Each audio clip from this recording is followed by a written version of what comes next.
Sir, आप संपर्क कर रहे हैं, तो प्रतिक्रियाएं क्या लग रही हैं जनता की?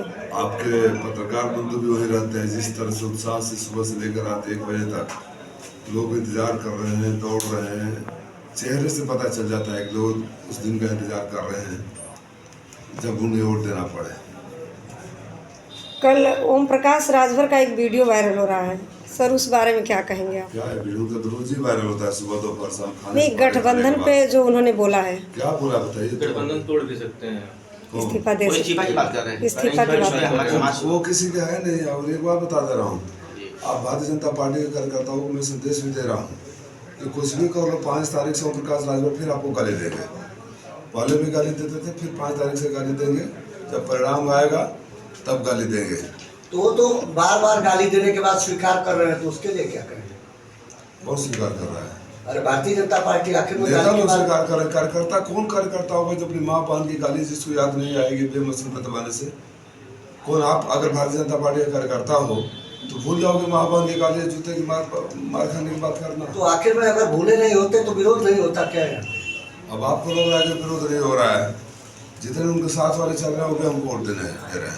जो मजबूर में इनको धौंस दिखाकर साथ लेकर घूम रहे हैं, उनका उनके परिवार का वोट भी हमको मिलेगा। वो तो बार बार कह रहे हैं कि मलाईदार पद हमारे पास है और सबको हम इकट्ठा कर रहे हैं। मलाई का अलावा कुछ सोच ही नहीं सकते। उनकी पूरी सोच माल मलाई और माल। अगर माल मलाई और माल का काम तमाम हो जाएगा इस बार घोषित से, आगे से माल मलाई लायक रहेंगे भी नहीं हो। बार बार कह रहे हैं कि हमने तो शेर का बच्चा शेर पैदा किया है। ये मैं इंसान हूँ, मेरे बाप भी इंसान थे। वो कभी अपने को सांड बोलते हैं, कभी गाय बोलते हैं, कभी कुत्ता बोलते हैं, कभी शेर बोलते हैं। फैसला कर ले को है क्या।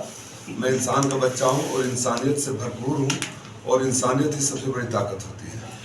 इस चुनाव में कुछ जो है मुद्दे जो धरातल के हैं वे गायब होते जा रहे हैं। आपसी केवल ये बिल्कुल सही आपने कहा। मैं शुरू से निवेदन कर रहा हूँ कि घोसी की जनता को या किसी भी लोकसभा की जनता को चुनाव में सिर्फ इस बात पर होनी चाहिए बहस, स्वस्थ बहस होनी चाहिए लोकतांत्रिक ढंग से, कि आपने अब तक इस क्षेत्र के लिए क्या किया है, इस क्षेत्र के दुख सुख में आप कहाँ खड़े थे कि नहीं खड़े थे, और आशीर्वाद मिल जाए तो आगे क्या करना चाहते हैं। सर, जो भी सरकार कर ले दीजिए मैडम। इन बातों को पर बहस न हो, इसलिए एक सोची समझी रणनीति के तहत उटपटांग उल जलूल बातें करना, एंटरटेनमेंट करना।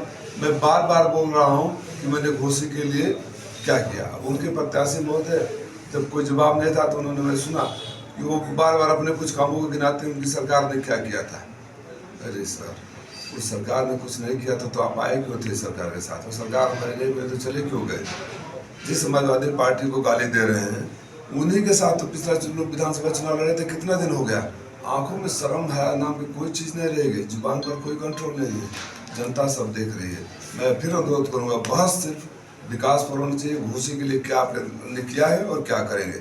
जब आपने कुछ किया नहीं है, बताने को कुछ नहीं है, तो पटांग और हुल जलूल बातें कर रहे हैं। जी, अरविंद राजभर जी कह रहे हैं कि चुनाव के बाद राजू राय बंगलौर रवाना हो जाएंगे, दिखाई नहीं देंगे। ठीक है, कहने तो अच्छी बात है। राजू राय और जीत जाते हैं चुनाव तो घोसी में पहला कार्य कौन से करेंगे? पहली बात का जवाब दे दूँ ना, जब वो कहीं नहीं थे, आप गवाह हैं, आप गवाह हैं, सारे पत्रकार हो, जब कहीं नहीं थे और पत्रकार बंधुओं गलत कह दो अगर मैं झूठ बोल रहा हूँ कि नहीं आप गलत कह रहे हैं। जब यहाँ कहीं कोई नहीं था तो कोरोना काल में राजीव रहा था, लॉकडाउन में राजीव रहा था, वहाँ सब ट्रेन दुर्घटना हुई तो राजीव रहा था, बाढ़ आए तो राजीव रहा था, दुर्घटना हो गई राजीव रहा। और आप जहाँ बैठे हो यहीं से एक व्यक्ति संतोष राय बैठकर दिन भर गरीबों का इलाज कराते हैं।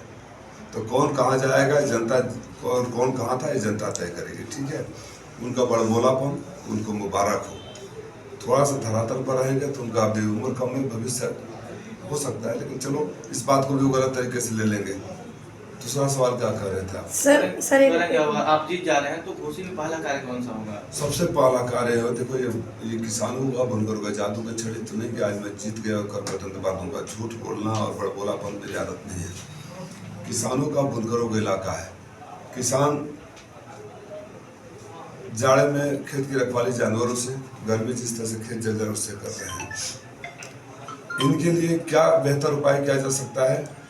इनकी आमदनी दोगुनी करने के लिए हम कानून लाएंगे। इनके बेहतर विद्युत व्यवस्था कराएंगे। आप कल्पना था किसी के गांव में चले जाइए, आग लगा, लगातार मैं आवाज़ उठा रहा हूँ, कोई सुनने वाला नहीं है। और बुनकरों की हालत ये हो गई है कि वो भुखमरी के कगार पर खड़े हैं। फ्लैट रेट ज़्यादा बढ़ा कर दिया, ख़त्म ही कर दिया, और GST लगा दिया, जरी का काम ख़त्म हो गया। उनके वापस बिजली बिल वही हो, उसके लिए प्रयास करेंगे। उनको जो भी सुविधा मुहैया कराए कि ये लघु उद्योग फले फूले, उसका काम करेंगे। लाखों लोगों को रोजगार देता है। नौजवानों की बड़ी बेरोजगारी की समस्या है, उनको ट्रेनिंग दिलवा कर गवर्नमेंट वैकेंसीज में अगर उत्तर प्रदेश सरकार करती है तो करती, नहीं तो हमारी केंद्र सरकार 30 लाख भर्तियों की घोषणा कर चुकी है। हम जो भर्तियाँ आएंगी उसके लिए स्पेशल ट्रेनिंग दिलवाएंगे अपने बच्चों को। उसके अलावा भी मेरा एक स्कीम है कि मैं हर विधानसभा में एक स्टेडियम खोलूँ जिसमें बच्चे अपनी मेहनत करके फौज, पुलिस या प्राइवेट सेक्टर में भी जहाँ भी जाना हो कोचिंग सर्व कराऊँ। बच्चों की बेरोजगारी दूर करना सबसे बड़ी मेरी प्राथमिकता है। उसके बाद आएगा कि यहाँ के हालात के हिसाब से कौन सा उद्योग यहाँ लगाएं जिसमें लोगों को रोजगार भी मिले और अर्थव्यवस्था भी बढ़े। सर, जो भी सत्ता में सरकार आती है पूरी जनता को संतुष्ट नहीं कर पाती है, कहीं ना कहीं कमियां रह जाती हैं। इस बारे में आप क्या कहेंगे? सरकारों को ईमानदार होना चाहिए। सत्ता में आने के लिए झूठ नहीं बोलना चाहिए कि 15 लाख रुपया आपके खाते में दे देंगे, 2 करोड़ लोगों को रोजगार दिला देंगे, GST खत्म कर देंगे, FDI खत्म कर देंगे। तमाम हजारों ऐसे झूठ नहीं बोलने चाहिए, ईमानदार रहना चाहिए। हमारी सरकार के घोषणा पत्र 2012 का देख लीजिए, और आई ही लौट तो मेरे पास मैडम कि घोषणा पत्र में आपने 2012 में एक कहा था, 17 तक आपने नहीं किया। तो हम बताएं, हमने जितने घोषणाएं करी थे पूरा किया उसे। ठीक है।